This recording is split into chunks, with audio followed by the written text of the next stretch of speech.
Which of the following genetic alterations is most commonly associated with this type of lymphoma? 922. So I was going to ask you actually on this. When you see stuff like this, like I know this first one right now is like the Philadelphia chromosome. Do you Hmm. just tell yourself that kind of stuff mentally? Like, oh yeah, Philadelphia chromosome, 1418 is follicular cell carcinoma, 1517, I think is APML, Yep. 814. Do you say like that?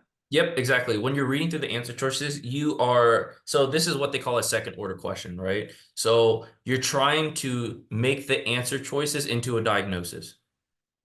Okay. Okay. So in your mind, exactly what you're doing. Okay, That's going to perfect. give you the best chance of answering the question correct.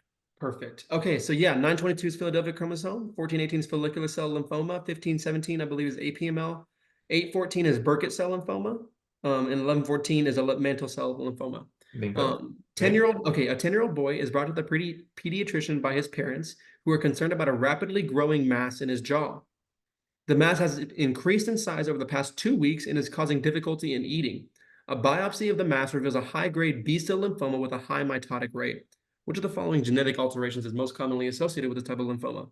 So, based off the kid's age as well as the location of the mass, I'm pretty sure this is just a classic EBV Burkitt lymphoma, as well as the biopsy, a high-grade B-cell lymphoma, which I believe is a type of, I forget exactly if it's Hodgkin's or non-Hodgkin's, but I would, based off of the age and the location of the mass, it's T814 um, lymphoma. So Okay. Burkitt cell Final lymphoma. answer. Yes, final answer. Bingo. Beautiful job. Okay. I couldn't have done it better, and I wouldn't have got this question right because if you can bet that I remember the translocation of these things, you are definitely wrong with that. But yeah, for sure.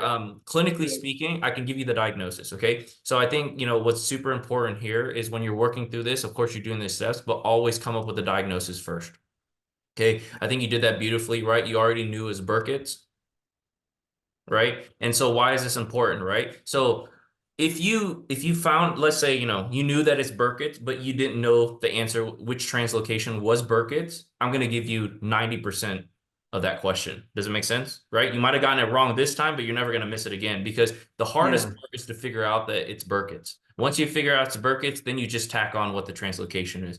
I knew it was Burkitt's, but I definitely did not know the translocation. So you got me there. But definitely next time I won't forget this. So that's Okay, what this cool. is. Cool.